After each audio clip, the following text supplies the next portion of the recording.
सास का घूंघट पार्ट 3। अब तक हमने देखा कि देविका की हालत बहुत नाजुक है, लेकिन घर के आदमी उसे डॉक्टर के पास नहीं जाने दे रहे हैं और जोगिंदर ने घर के मेन गेट पर बहुत बड़ा ताला लगा दिया है। लेकिन देविका की सास विमला पहली बार घूंघट उठाकर समाज के बनाए नियम का उल्लंघन करती है और देविका की जान बचाने की कोशिश में जुट जाती है। मैं भी देखती हूँ मेरी बहू को डॉक्टर के पास जाने से कौन रोकता है। देखो सचिन के बापू, दरवाजे की चाबी दे दो मुझे। तुम्हारा दिमाग ठिकाने पर है, पहले सर पर पल्लू रखो और अंदर जाओ।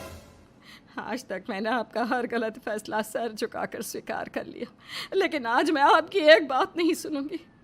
मुझे मेरी बहू की किसी भी कीमत पर जान बचानी है। मुझे चाबी दे दीजिए। पिताजी, माँ ठीक बोल रही है, चाबी दे दीजिए ना, नहीं तो देविका नहीं बचेगी। देविका मरती है तो मर जाए, लेकिन यह दरवाज़ा नहीं खुलेगा। तुम सारी औरतों को इस देविका नाम की बीमारी ने पागल कर दिया है और इस बीमारी का अच्छी तरह से इलाज करना आता है मुझे। वीना बेटी, सुजाता बहू, जाओ अंदर से देविका को लेकर आओ। विमला ये बोलकर अपने पति के हाथ से चाबी छीन लेती है।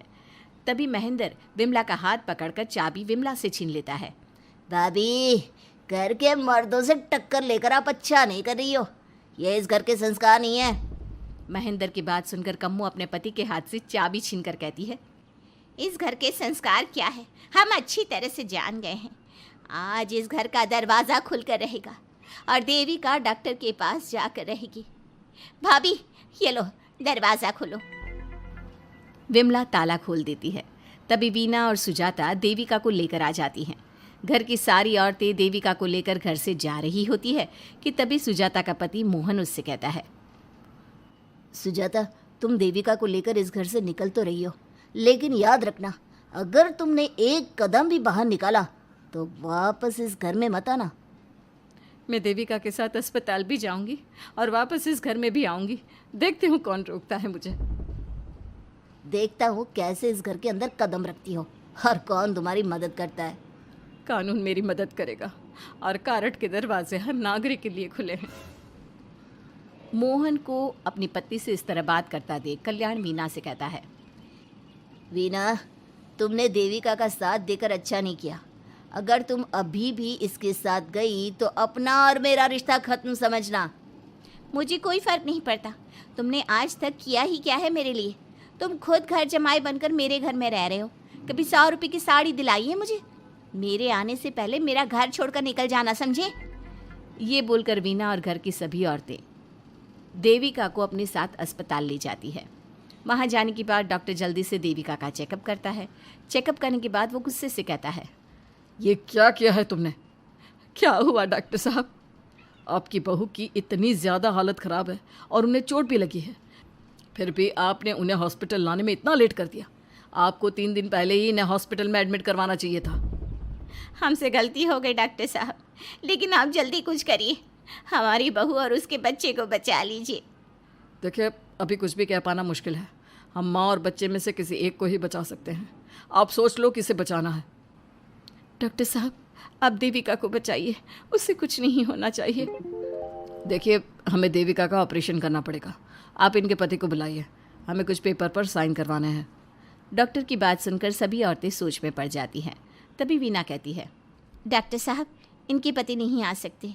ये इनकी सास है विमला देवी, आप इनसे साइन करवा लीजिए। लेकिन पेशेंट की हालत इतनी नाजुक है, इनके पति है कहाँ? वो अपने आदमी होने का धर्म निभा रहा है। पति धर्म के बारे में उसे कुछ नहीं पता। डॉक्टर साहब, वो नहीं आएगा। क्या क्या करना है आप मुझे बताइए। थोड़ी देर बाद डॉक्टर देविका का ऑपरेशन शुरू कर देते हैं। जब वो ऑपरेशन थिएटर से बाहर आते हैं तो कहते हैं, आप लोगों की किस्मत अच्छी है, देविका भी सुरक्षित है और उसका बच्चा भी। डॉक्टर, बेटा हुआ है या बेटी? बेटा हुआ है। सब लोग बहुत खुश होते हैं। कुछ दिन तक देविका उसी हॉस्पिटल में रहती है और उसके ससुराल की औरतों ने उसका बहुत ध्यान भी रखा।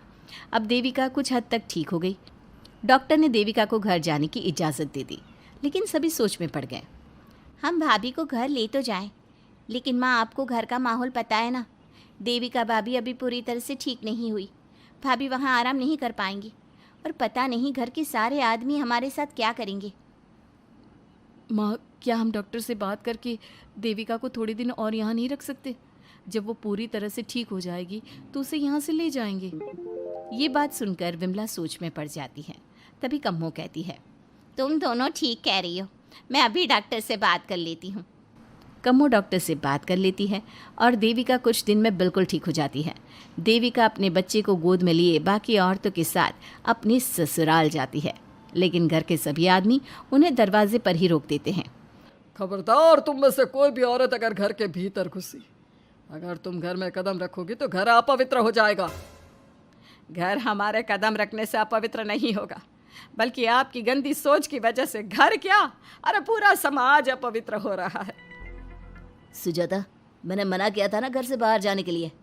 अब एक काम कर, जैसे यहाँ आई है वैसे ही यहाँ से सीधा अपने मायके लौट जा। क्यों जी, क्यों चली जाऊँ मैं अपने मायके? मैं जब तक चाहूँ यहाँ रह सकती हूँ। अगर आपने मुझे इस घर में आने से रोका तो मैं आपकी पुलिस में शिकायत कर दूँगी। वीना, इन सब की तरह तुम्हारा भी दिमाग खराब हो गया है। अब मैं तुम्हें बिल्कुल बर्दाश्त नहीं करूँगा। तुम्हें ऐसी सज़ा दूंगा कि तुम याद रखोगी। सज़ा बाद में देना, पहले मेरे घर से बाहर निकलो। खुद पूरी ज़िंदगी में एक घर नहीं खरीद पाए और मुझे सबक सिखाने की बात बोल रहे हो। देखो वीना, तुम इस घर की बेटी ज़रूर हो, लेकिन कल्याण इस घर में ही रहेगा। उसने बहुत कुछ किया है इस घर के लिए, लेकिन तुम अब यहाँ नहीं रह सकती। क्यों नहीं रह सकती? इस घर पर मेरा उतना ही हक है जितना सचिन का। देश के कानून ने मुझे ये हक दिया है। अगर मैं चाहूँ तो कोर्ट का सहारा लेकर इस जायदाद का आधा हिस्सा ले सकती हूँ। और हाँ कल्याण, तुमसे तलाक भी ले सकती हूँ। वीना, देविका के साथ रह रहकर तुम्हारा दिमाग भी खराब हो गया है। और कम्मो, मैंने तुमसे कितना मना किया, घर से बाहर मत जाओ, देविका की मदद मत करो, लेकिन तुमने मेरी एक नहीं सुनी। अब तुम इस घर से और मेरी ज़िंदगी से चली जाओ। ये कदम उठाकर तुमने बिल्कुल अच्छा नहीं किया। ये कदम तो मुझे उस समय उठाना चाहिए था जब मैं माँ बनने वाली थी। आपके झूठे अहंकार और गलत नियमों की वजह से मैंने अपने 2 बच्चे खो दिए। अगर उस समय मैं दाई अम्मा से इलाज ना कराती और हॉस्पिटल चली जाती तो सचिन के बराबर मेरे भी 2 बेटे होते। सभी पति इस बात पर अड़े हुए थे कि वो अपनी अपनी पत्नियों को घर के अंदर नहीं आने देंगे। देविका बहुत देर तक सबकी बातें सुनती रही।